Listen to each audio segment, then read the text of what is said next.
What if I told you that companies who analyze their competitive intelligence data weekly were 2 times more likely to see revenue increases as a result of their insights? It may sound too good to be true, especially when you think about the number of people and the amount of time it typically takes to conduct this type of analysis. But according to a 2020 State of Competitive Intelligence report published by SCIP, that increased likelihood of more revenue generated was actually true in the case of their survey respondents. It shouldn't be a surprise to you then that a number of top brands and agencies, like the ones that you see on the screen right now, use net-based Quid to perform this type of analysis. So you might be thinking, how is it possible to analyze your competition and generate actionable insights on a monthly basis, much less a weekly basis? Well, I'm here to tell you that it's possible, and in this video, we'll show you exactly how. Now, before we jump into how you can quickly gain insights from your competitive intelligence analysis, let's go through the 5 key steps of competitive intelligence research.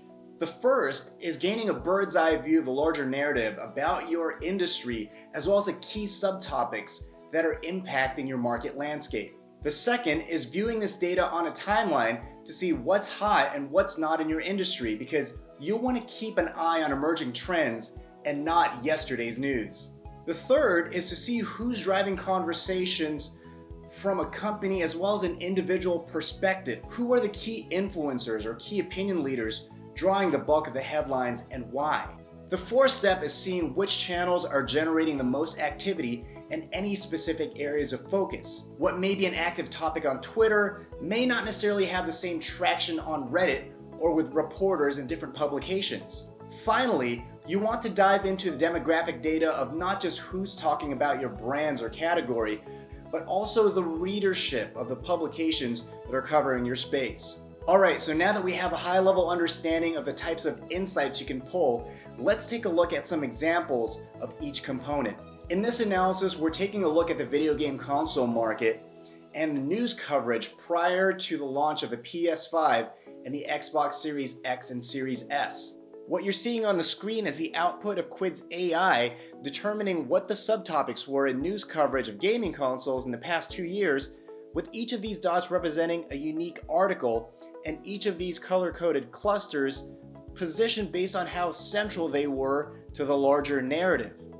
Using this visualization, we can see that next-generation platforms made up a bulk of the coverage, but we can also see that central to the narrative are comparisons of the top gaming consoles. Once you have a high-level overview of the larger narrative, keep drilling down to identify how different subtopics have emerged and whether or not they're still relevant. Then look at the brands and people being mentioned and why. Discovering these insights from your data helps you to understand not only what is relevant in your category, but also when it was relevant and who drove this media coverage. But like I mentioned earlier, media coverage is only one side of the coin. To gain a more complete understanding of your market, you'll also want to understand conversations happening on other channels, whether it's social media, whether they're customer reviews, or even forums. There's so many different ways for you to be able to understand exactly what people are talking about depending on these different channels. In this example, we'll take a look at conversations happening on social media using the network visualization in Quid. We can see here that controller issues tops the list of topics being discussed, but what's central to the larger narrative are discussions about next-generation systems as well as cross-platform gaming, with the latter being something that didn't appear in the news data example we used earlier. It's these types of discoveries that present opportunities for your brand that you may not have uncovered if you limited your research to one dataset. Just like we did in a news analysis, you also want to drill down into your data to uncover when trends emerged and who are the key people and brands involved in these conversations. In the context of this analysis of video game consoles, we can see that controller issues are a consistent topic on social channels, but what emerged recently were discussions about the Xbox Series X.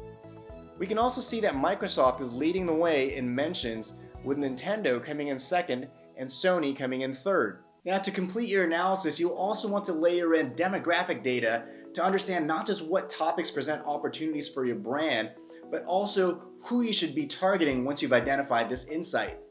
When we look back at our news coverage of the video game console market and break down the readership of publications that comprise the articles in this analysis, we can see that articles about classic or retro consoles are significantly more popular with publications that have a high percentage of readership from the 55 to 64-year-old age group.